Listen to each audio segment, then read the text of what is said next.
श्री गणेशाय नमः। हर हर महादेव। क्रमकांड बाई विभूति नारायण पांडे, शास्त्री महामाया नगरी, अंबिकापुर, छत्तीसगढ़। गीता ज्ञान चैनल में आप सबों का हार्दिक स्वागत है। माताओं एवं बहनों एवं प्रिय साथियों, आप लोग कैसे हैं? आशा करता हूं कि आप सब अच्छे से होंगे और अच्छा से होना भी चाहिए। तो आज मैं भगवान श्री गणेश और माता सरस्वती के चरण कमलों का वंदना करता हुआ अपनी कक्षा को प्रारंभ करता हूं। तो आज हमारी कक्षा का जो विषय है वह है कमज़ोर शुक्र के लक्षण और उसे ठीक करने का उपाय। प्रिय दर्शकों, आप सबों का मैं गीता ज्ञान चैनल में हार्दिक अभिनंदन वंदन करता हूं और हाथ जोड़ करके मैं प्रणाम करता हूं। आशा करता हूं कि आप सब सुखी होंगे, समृद्ध होंगे और होना भी चाहिए। मेरा उद्देश्य जनता की सेवा यूट्यूब के माध्यम से करना है और आगे भी करता रहूँगा, ताकि हमारी सेवा से अगर 5% लोग भी लाभान्वित होते हैं तो मैं समझूंगा कि हमारे द्वारा दी गई जानकारी से लोगों को फ़ायदा हो रही है। आप लोग अपनी समस्या कमेंट्स बॉक्स में लिखकर भेजें ताकि आप लोगों को मैं उचित मार्गदर्शन दे सकूं।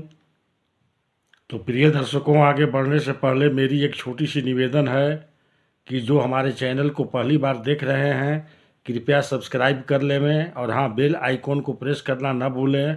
यहाँ हर समय पर सभी तरह की जानकारियाँ दी जाती है। वीडियो में अंत तक बने रहें ताकि आप पूरी लाभ ले पाएँ। मित्रों, अधूना ज्ञान घातक होता है।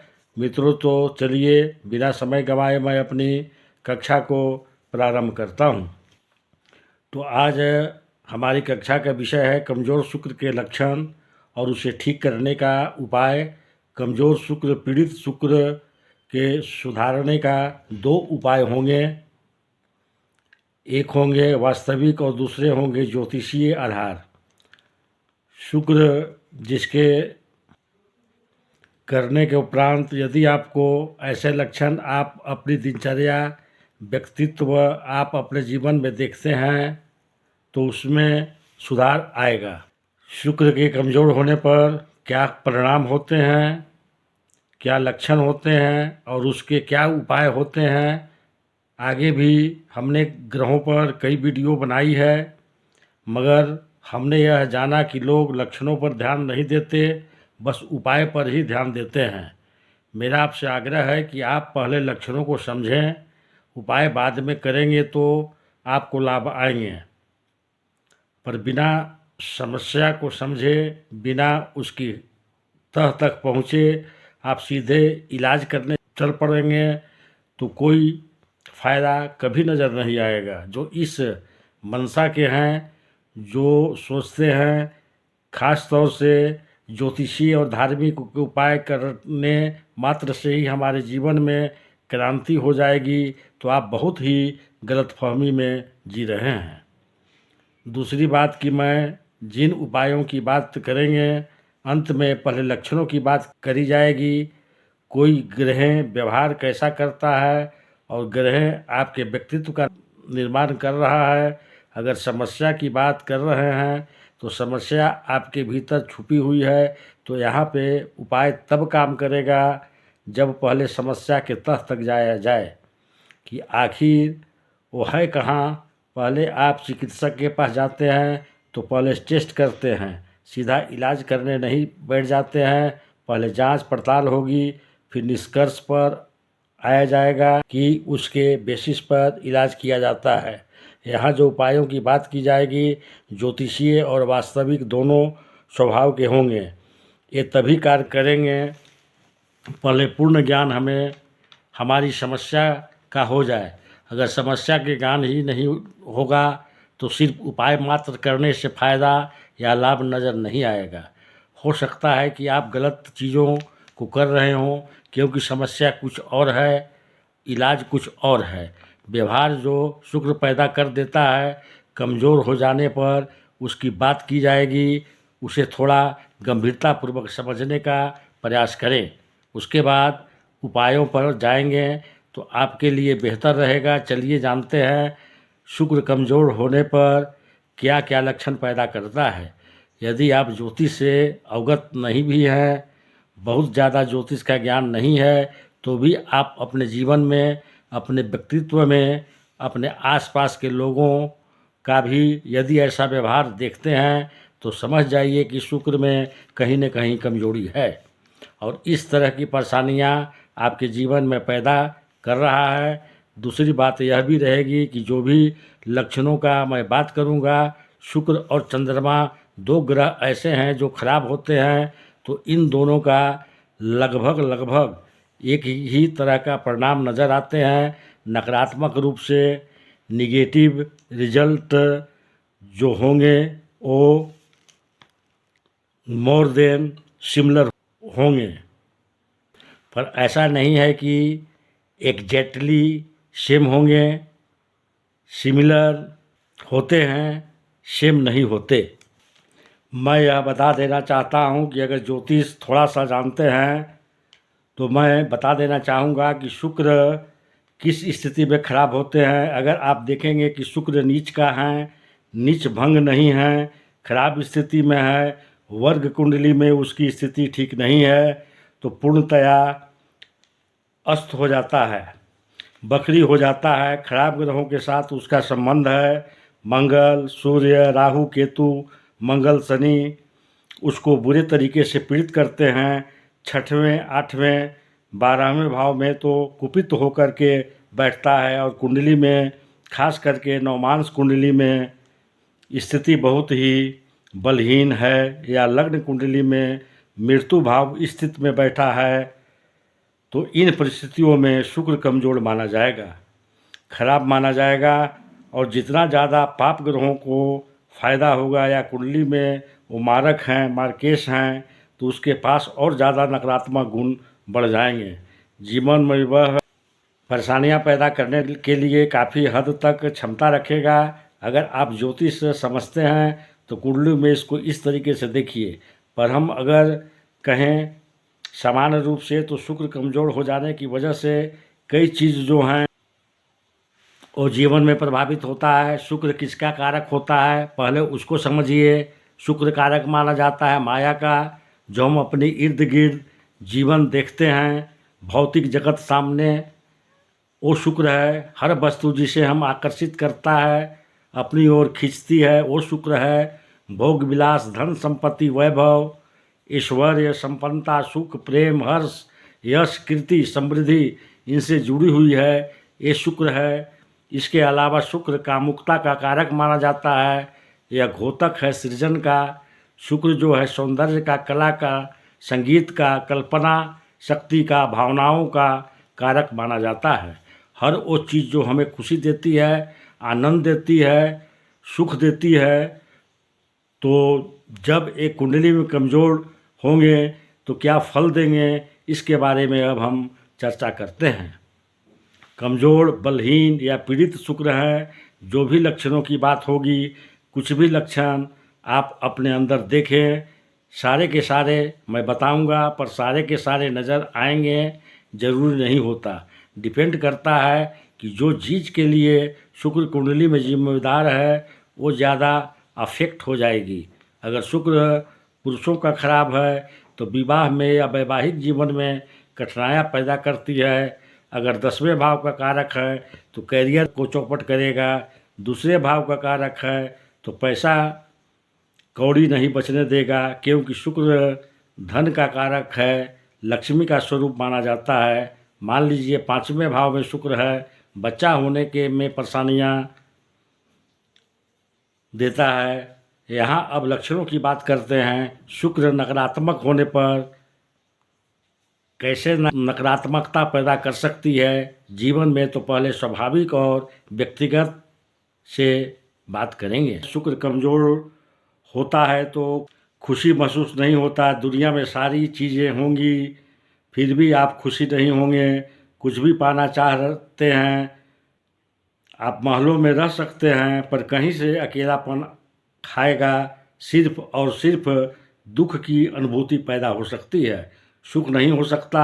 आप भौतिक रूप से संपन्न हो सकते हैं, इसके अलावा भाव शून्यता या भाव विहीनता जन्म लेती है।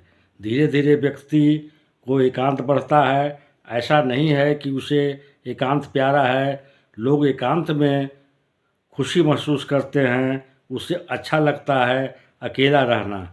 यहाँ इमोशनल लेसन जन्म ले सकती है या भावनात्मक असंतुष्टि चली जाती है। इसके अलावा व्यक्ति दुख की अनुभूति ज़्यादा करता है। अपने अंदर आप अकेलापन महसूस करेंगे। अगर आप जीवन में जो सोचते थे मिल गया तो वह अब खोखला नज़र आएगा। उसमें कमी महसूस होगी कि पहले हम चाहते थे कि तृप्ति पर जाएंगे, अब वह महसूस नहीं होता।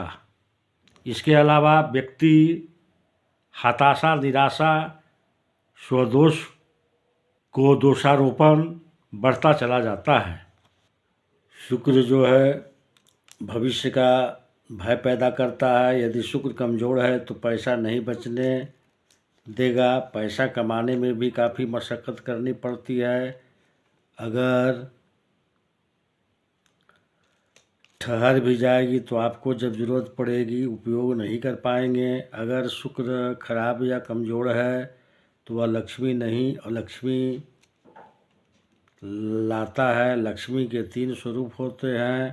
पहला है श्रीम और एक है लक्ष्मी और दूसरा अलक्ष्मी होता है। अगर शुक्र कमज़ोर है तो अलक्ष्मी आएगा। तो चलिए अब हम उपाय की बात करते हैं। पहले हम प्रैक्टिकल के उपाय की बात करेंगे। पहली बात, कोशिश यह कीजिए कि अपनी जीवन में आकर्षण के बलबूते निर्णय लेना बंद कर दीजिए। अगर आपको कोई चीज़ आकर्षक लग रही है, नो डाउट उसके पीछे जाइए, पर सोचिए, विचार कीजिए कि इसके पीछे जाना सार्थक होगा। मैं उतना परिश्रम कर पाऊँगा, मेरे अंदर उतना गुण है कि नहीं। जैसे मैंने उदाहरण कहा, आप राइटिंग के अच्छे हैं और मन में आ गया कि नहीं मुझे सिंगर बनने हैं। पहले तय कीजिए कि आपको इन प्रेस जो है वह लाइक कहाँ कर रही है, अच्छे नतीजे ज़्यादा अच्छा कहाँ मिलेंगे। मुझे सिंगिंग पसंद है, हमें उसे में ही करियर बनानी है, तो यह खराब शुक्र की निशानी है। जैसे कुछ लोग होते हैं दूसरे को देखकर आकर्षित होते हैं। हर दूसरा व्यक्ति भारतवर्ष के यूपीसीए की तैयारी करता है, नहीं सरकारी नौकरी के पीछे भागता है। भले ही आप सरकारी नौकरी के पीछे आकर्षित तो हो चुके हैं, पर उसके पीछे जो परिश्रम चाहिए, समर्थ हो या नहीं हो, अगर हो तो बहुत अच्छी बात है, नहीं है तब भी मैं उसमें समय गंवाते चले जा रहे हैं तो उसका क्या अर्थ है। ऐसे बहुत सारे केस होते हैं। पहले चीज़ ये आती है कि पहले उन चीज़ों को निर्धारित कीजिए कि आप इस पे श्रेष्ठ हैं, तो सही दिशा में प्रयत्न होगा। अगर मुझे ज्योतिष से प्रेम है और मुझे ज्योतिष आती है तो मुझे ज्योतिष से प्रेम होगा। अगर प्रेम होगा तो कम बोझ नहीं लगता। आपके लिए एक एक्टिविटी होता है कि आपको खुशी देती है। उसके अलावा जल्दबाजी न करें, थोड़ा सा समय लेकर के सोच विचार करके निर्णय में आए। कोई भी काम हो आप उस सोचें और दूरदर्शिता का इस्तेमाल कीजिए। ये हमारे जीवन में क्या परिणाम ला सकता है। ऐसे लोग जो बहुत कठोर और ख़राब स्वभाव के हैं उनके दूर रहिए। यहाँ तक कि आपके घर के सदस्य ही क्यों न हों, शुक्र क्या है, समाज है, सोसाइटी है। सोसाइटी का मतलब अगर आपके घर में भी है, आपके आसपास ऐसे लोग हैं जो आपके डिस्कनेक्ट करते हैं या किसी साइज ज़बरदस्ती करते हैं, अगर ऐसी समस्या है तो माता पिता और बच्चे दोनों इसे सुधारने का काम करें। दूसरा, संगति अच्छी रखें, क्योंकि शुक्र क्या है, गुरु भी है। दो गुरु कहे गए हैं, एक बृहस्पति और शुक्र भी। बृहस्पति हैं देवगुरु और शुक्र हैं दैत्य गुरु।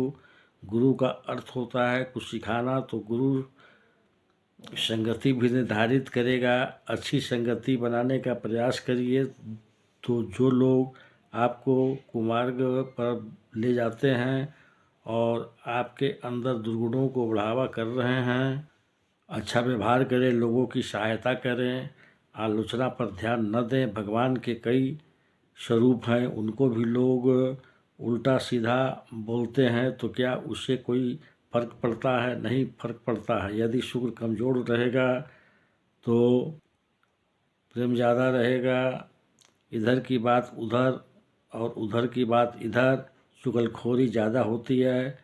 इसे बंद कीजिए। अगर ऐसी आदत हो तो आप ऐसे लोगों के साथ आप जुड़िए जिससे आपको कुछ सीखने को मिले।